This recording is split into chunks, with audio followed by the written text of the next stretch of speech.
Rajasthan phone tapping का मामला गरमाता जा रहा है। बीजेपी और मायावती के बाद अब केंद्र सरकार इस मामले पर गंभीर हो गई है। केंद्रीय गृह मंत्रालय ने शनिवार को राजस्थान सरकार के मुख्य सचिव से फोन टैपिंग मामले की पूरी रिपोर्ट तलब की है। गृह मंत्रालय ने राजस्थान के मुख्य सचिव से पूछा कि किस मकसद से और किन किन लोगों का फोन टेप किया गया। केंद्र सरकार ने जैसे ही फोन टेपिंग की रिपोर्ट तलब की, राजस्थान का सियासी पारा चढ़ गया। अशोक गहलोत दौड़कर राज्यपाल के पास पहुंच गए और अपने 102 समर्थक विधायकों की लिस्ट उन्हें सौंप आए। अशोक गहलोत और कांग्रेस सबको पता है कि अगर मामला आगे बढ़ा और फोन टैपिंग का मामला सीबीआई के पास चला गया तो लेने के देने पड़ सकते हैं। राज्यपाल के पास गहलोत का जाना इसी बात के संकेत हैं कि आगे की लड़ाई अब बड़ी और कड़ी होने वाली है। राजस्थान में सरकार को गिराने एवं पार्टी तोड़ने का प्रयास करने के कांग्रेस के आरोपों को खारिज करते हुए बीजेपी ने इस घटनाक्रम का झूठ और फरेब की कथा करार दिया। पार्टी ने कहा कि सारा षड्यंत्र उन्हीं के घर में रचा जा रहा था और संवैधानिक प्रावधानों को ताक पर रखकर फोन टैपिंग किए जाने सहित विभिन्न प्रकरण की सीबीआई जांच कराई जानी चाहिए। कांग्रेस ने केंद्रीय मंत्री एवं भाजपा नेता गजेंद्र सिंह शेखावत तथा कांग्रेस के बागी विधायक भंवरलाल शर्मा को गिरफ्तार करने की मांग की। दरअसल राज्य की अशोक गहलोत सरकार को गिराने की कथित साजिश से जुड़ी 2 ऑडियो क्लिप सामने आई हैं। सुरजेवाला ने केंद्र सरकार पर निशाना साधते हुए आरोप लगाया कि वो कोरोना वायरस महामारी के दौरान कांग्रेस सरकारें गिराने में व्यस्त हैं। वहीं केंद्रीय मंत्री शेखावत ने अपने ऊपर लगे आरोपों को खारिज करते हुए कहा कि इन ऑडियो रिकॉर्डिंग्स में उनकी आवाज नहीं है और वे किसी भी जांच का सामना करने को तैयार हैं। बीजेपी प्रवक्ता संबित पात्रा ने कहा कि राजस्थान में कांग्रेस की राजनीतिक नौटंकी हम देख रहे हैं। षड्यंत्र, झूठ, फरेब और नुकसान को ताक पर रखकर कैसे काम किया जाता है, ये उसका मिश्रण है। उन्होंने कहा कि कुछ ऑडियो टेप्स के माध्यम से आरोप लगाया जा रहा है कि बीजेपी द्वारा कांग्रेस पार्टी को तोड़ने का प्रयास किया जा रहा है। संबित पात्रा ने कहा कि इसमें कोई तथ्य नहीं है, बल्कि सारा षड्यंत्र उन्हीं के घर में रचा जा रहा था। उन्होंने कहा कि राजस्थान में जो कुछ हो रहा है वह तथाकथित बनाम प्रत्यक्ष का उदाहरण है। Bureau report, news of India.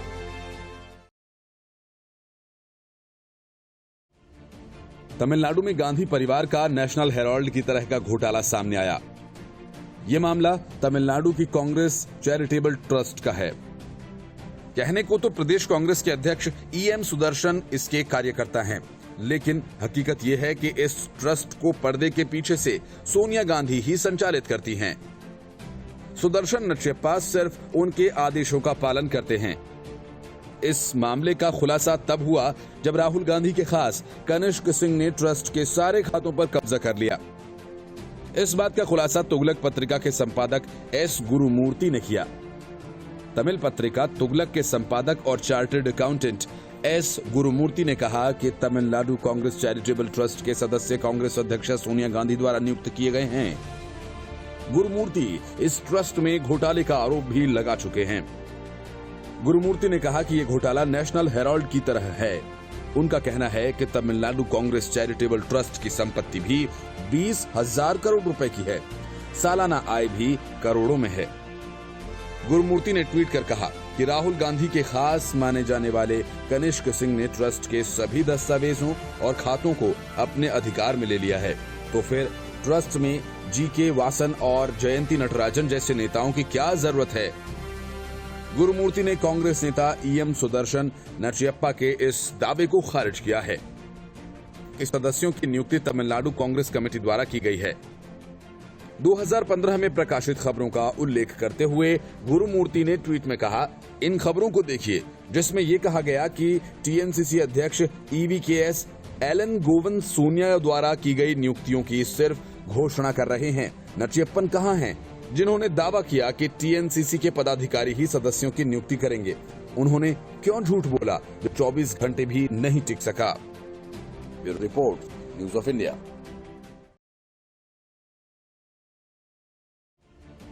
एक तरफ सचिन पायलट और बागी विधायक, तो दूसरी तरफ बीजेपी के खुलकर मैदान में आ जाने के बाद से कांग्रेस की मुश्किलें बढ़ गई हैं।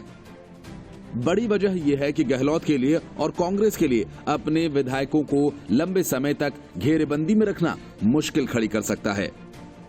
इसमें कोई संदेह नहीं है कि जो विधायक गहलोत के साथ होटल में बंद हैं, उनमें कई पायलट के बड़े समर्थक और सहयोगी हैं।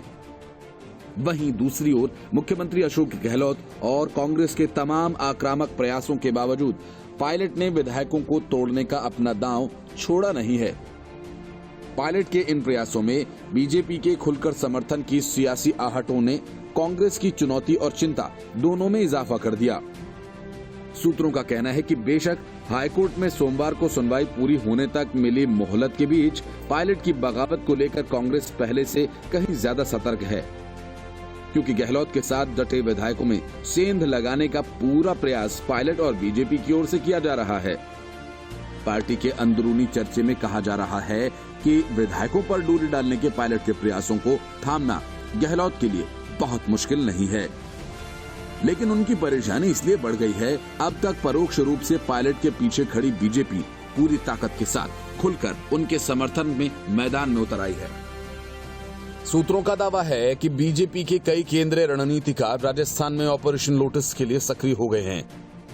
इसलिए जयपुर में अपने विधायकों को लंबे समय तक एकजुट रख पाने को लेकर कांग्रेस की चिंता ज्यादा बढ़ गई है। कांग्रेस के संकट प्रबंधन से जुड़े एक वरिष्ठ पार्टी रणनीतिकार ने कहा कि बीजेपी और केंद्र की एनडीए सरकार की ताकत के सहारे पायलट जयपुर के होटल में जमा कुछ उन पार्टी विधायकों से फिर से संपर्क साधने का प्रयास कर रहे हैं जो वापस गहलोत खेमे में लौट आए थे। उन्होंने कहा कि बेशक गहलोत समर्थक विधायकों में तोड़फोड़ कराने की पायलट की सियासी क्षमता नहीं, लेकिन पायलट की तरफ से बीजेपी के कुछ केंद्रीय नेताओं को इस प्रयास में शामिल होना स्वाभाविक रूप से गहलोत की परेशानी बढ़ा सकता है। बीजेपी के इस दांव को रोकने के लिए ही खरीद फरोख्त से जुड़े कथित ऑडियो टेप सामने आते ही उसके खिलाफ राजस्थान पुलिस के स्पेशल ऑपरेशन ग्रुप ने जांच की कार्रवाई शुरू कर दी। इसके बाद राजस्थान की एंटी करप्शन ब्यूरो ने भी इस प्रकरण में भ्रष्टाचार का अलग मामला दर्ज कर लिया। इसके बावजूद कांग्रेस की चिंता खत्म नहीं हुई, क्योंकि बीजेपी ने खरीद फरोख्त के मामले को फोन टैपिंग का गैर कानूनी बताकर सीबीआई जांच की मांग उठा दी है। ऐसे में ये मामला सीबीआई के पास गया तो कांग्रेस का पूरा खेल खराब हो जाएगा और फिर बीजेपी और पायलट की दोहरी चुनौती गहलोत के लिए आसान नहीं होगी। कांग्रेस इसके मद्देनजर ही पायलट को लेकर चौतरफा सियासी सतर्कता बरत रही है, तो उनके समर्थकों में सियासी असमंजस पैदा करने के लिए पार्टी का दरवाजा खुला रखने की बात भी कही जा रही है। पायलट के बीजेपी की गोद में चले जाने के उदाहरण देने के बाद पार्टी प्रवक्ता पवन खेड़ा ने कांग्रेस का दरवाजा बागी नेता के लिए खुला होने की बात कह इस रणनीति का संकेत भी दे दिया। हालांकि होटल से अदालत तक पहुंची इस सियासी लड़ाई में कांग्रेस और पायलट एक दूसरे के लिए कहां खड़े हैं, दोनों इस हकीकत को जानते हैं। प्रियंका वाड्रा ने बीच बचाव की पूरी कोशिश की, लेकिन बात बनी नहीं।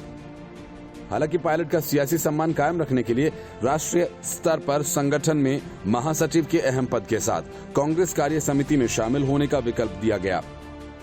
पायलट को ये मंजूर नहीं था और जब स्पीकर के नोटिस के खिलाफ वे अदालत चले गए तब कांग्रेस ने भी अपनी तरफ से सुलह का संवाद बंद कर दिया।